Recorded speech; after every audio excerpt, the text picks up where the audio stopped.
Hi. Air pollution is the name given to small particles, chemicals and gases that are released into the air.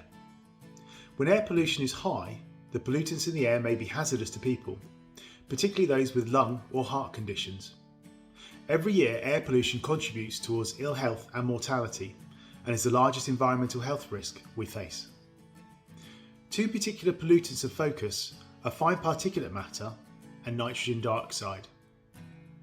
Particulate matter is made of particles in the air which are solid, liquid or somewhere in between. The largest emissions in the UK come from burning wood and coal in domestic open fires and solid fuel stoves, but also road transport and industrial processes. Nitrogen oxides are a group of gases that are mainly formed during the burning of fossil fuels. The main sources of nitrogen oxide are transport, energy generation and domestic and industrial combustion. However, next to a busy road where pollution is generally worst, up to 80% of nitrogen oxides can come from the traffic. On average, air quality in Suffolk is relatively good. However, there are urban hotspots where national air quality standards are exceeded. Changes in behaviour can make a difference to air pollution. During the initial lockdown period in 2020, the average nitrogen oxide concentrations in urban areas were between 20 and 30% lower compared to pre-pandemic. Further, pollution levels in the worst affected areas in Suffolk fell below the national limits for the first time. Hello, my name's Louise and I'm a lead nurse at a GP surgery caring for patients with numerous conditions.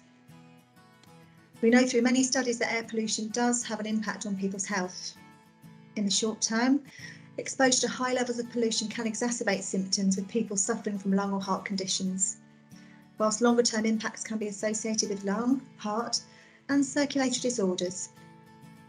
It's important to understand that long-term exposure to air pollution is not thought to be the sole cause of deaths, rather it's considered to be a contributory factor. Air pollution is a local, national and international issue. We can all do our bit to tackle it, and there are simple things that we can do now to improve air quality.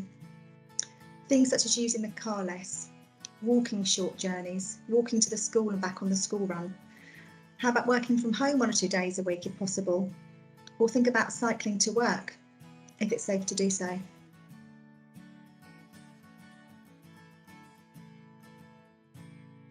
We realise that many of us live in rural areas and need our cars for that very reason, but you can improve the effectiveness of your car by trying to stop it idling when it's stationary. Just turn off the ignition.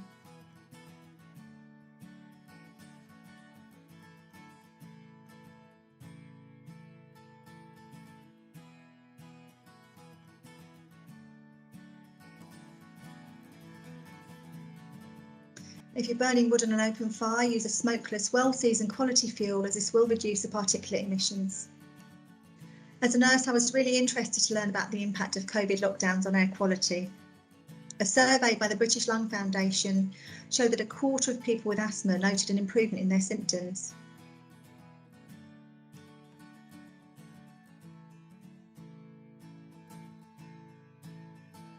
Any improvement in air quality will have positive health consequences for everybody, and there are simple steps to take that we can all do together now to make a real difference. Thank you.